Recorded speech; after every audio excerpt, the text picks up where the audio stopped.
the first big technology boom was in railways. And railways in the 19th century were a completely revolutionary technology. What it meant is that people and goods could travel at high speeds. And the first railways were built in England in the 1820s. They proved very profitable. There was a little boom in railway stocks in the 1830s, and then a massive boom in railway stocks in the 1840s. And then all of a sudden in the 1840s, there were literally hundreds of railway companies set up in the UK to build rail networks all across England, Wales, Scotland, and Ireland.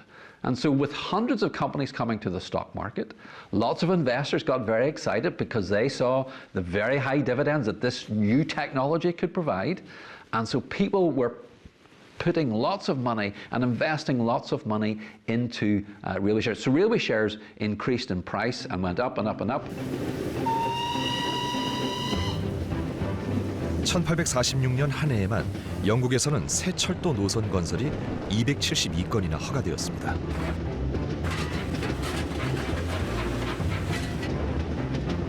사람들은 너도 나도 철도 주식을 사기 위해 광분했죠. 철도와 함께 완전히 새로운 시대가 시작되었다는 이야기가 투자자들을 매료시킨 것입니다. 특히 높은 배당을 내건 조지 허드슨의 회사에는 자금이 쏟아져 들어왔고 투자는 곧 경쟁이 되었습니다.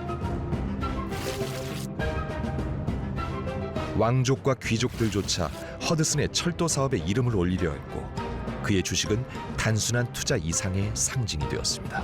George Hudson was, shall we say, very creative with how he reported the financial accounts of his firm, and there was some fraud involved with George Hudson and with his railway companies. So George Hudson's like and you get this with all bubbles. You get these characters who are scam artists in some senses, or fraudulent, and who are trying to make money, or in some cases, and I think this is probably true of George Hudson, that they overextend themselves financially, and then to cover up the fact that they're going bust, they commit fraud then, and they manipulate their accounts, or they present false accounts.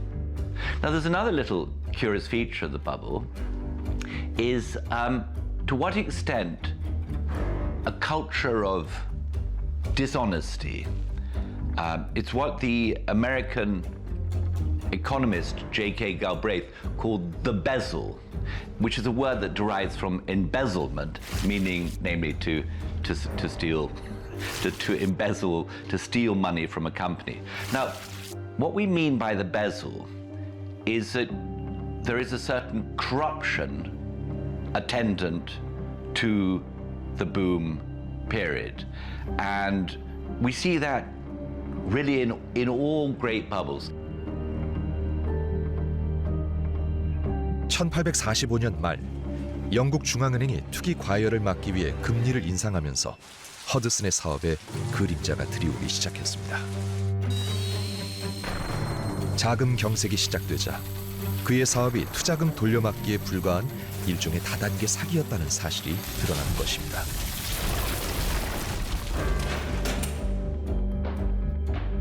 그는 결국 감옥에서 그의 제국이 무너지는 것을 지켜봐야 했습니다.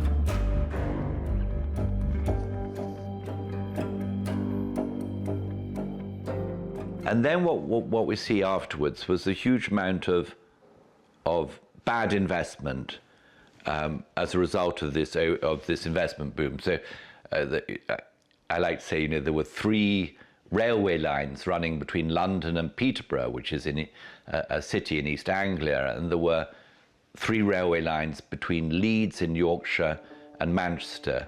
So you can see that if you have 3 railway lines running between 2 places, you're going to make less money than if you have 1 railway line. So it was overinvestment. But in the end, actually, the railways did juice economic gains, and so you could argue, and some people do, I mean, it's quite often people do, they say, well, The net effect of the bubble was positive, but the cost of the bubble is borne by the investors.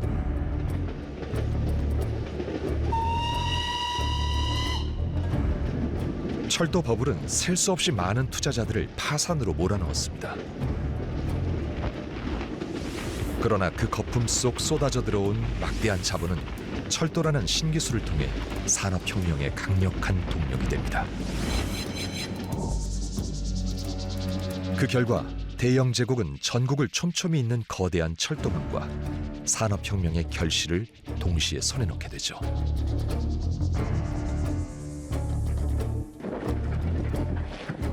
그리고 이런 역설은 이후의 역사에서도 반복됩니다. So it's really interesting because if you think of electricity, in the 1920s, we have a huge bubble in the United States. That's driven primarily by electrification. So electricity had been around from the 1870s, but in the 1920s, it's transformed businesses in the United States. So all of a sudden, they introduce electrification into factories. That increases the productivity of those companies, and you get this huge boom off the back of this radical new technology.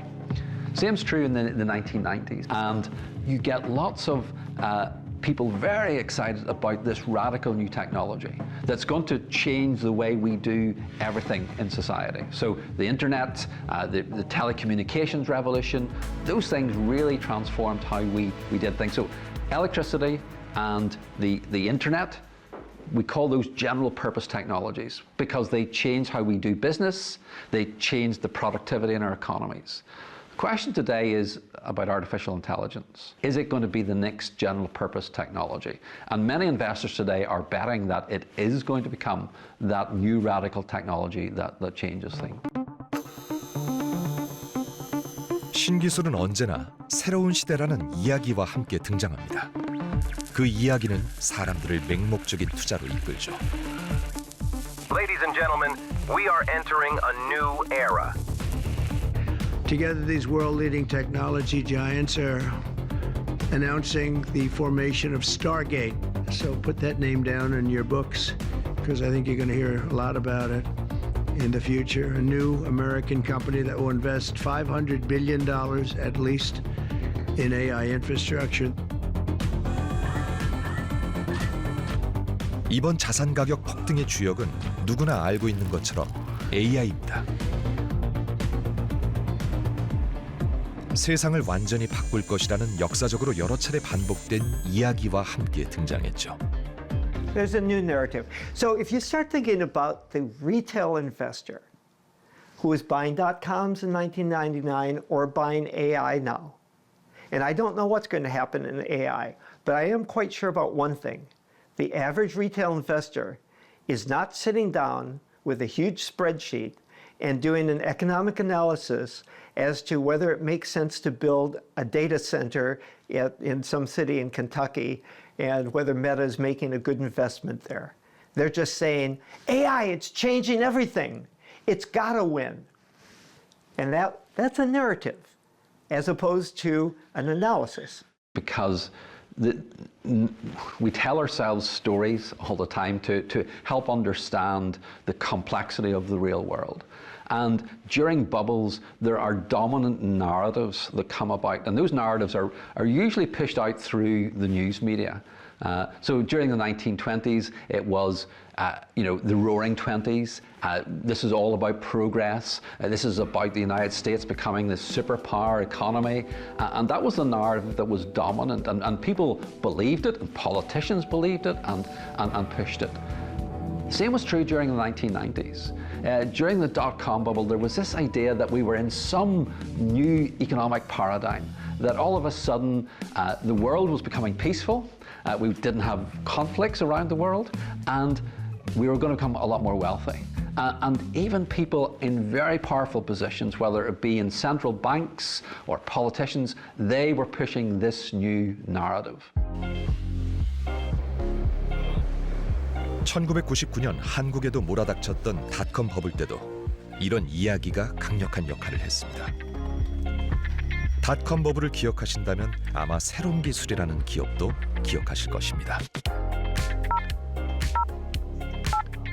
인터넷 무료 국제 전화를 앞세운 벤처기업 새롬 기술은 마치 조지 허드슨의 철도 회사처럼 인터넷 시대의 상징이 되었습니다.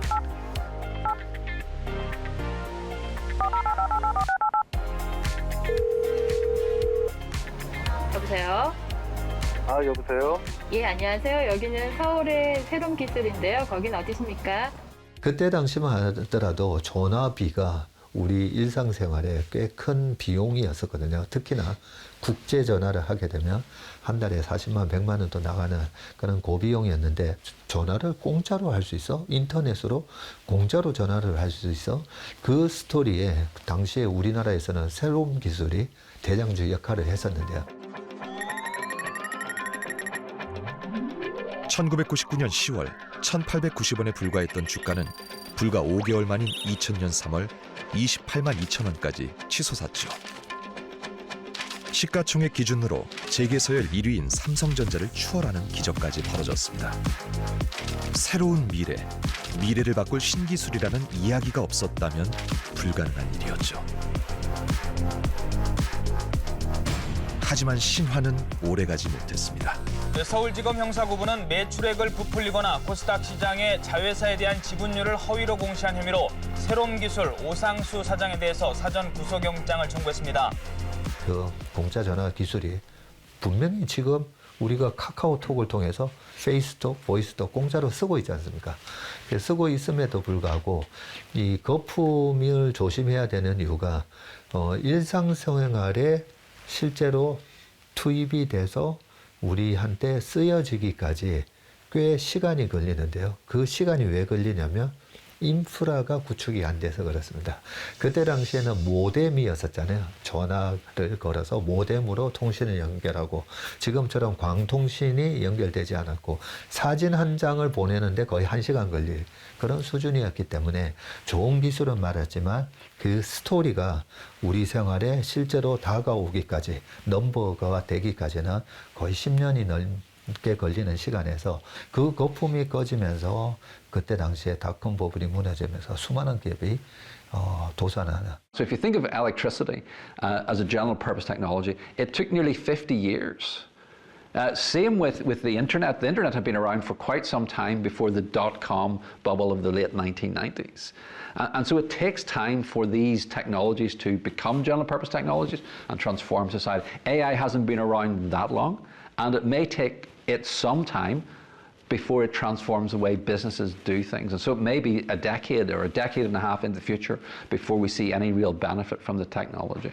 And as I say, oftentimes the technology changes the world, but the bubble doesn't work out. So we go back to the internet and the dot-com bubble in 1999, and also there was a massive amount of fiber optics infrastructure made in the U.S. Well, the country benefited from that, and we benefited from a lot of ideas for how to use the internet. Nevertheless, a lot of people lost money. So you can have situations where there's an outcome that benefits society, even though, and some people make money, but a lot of people lose money. AI는 아마도 지금 벌어지고 있는 막대한 투자를 기반으로 인류의 미래를 바꿀 것입니다. 그건 분명해 보입니다. 하지만 그 과정에서 버블이 생기고 나의 자산이 인류를 위한 불쏘시개로 쓰이고 만다면 당사자에겐 비극일 것입니다.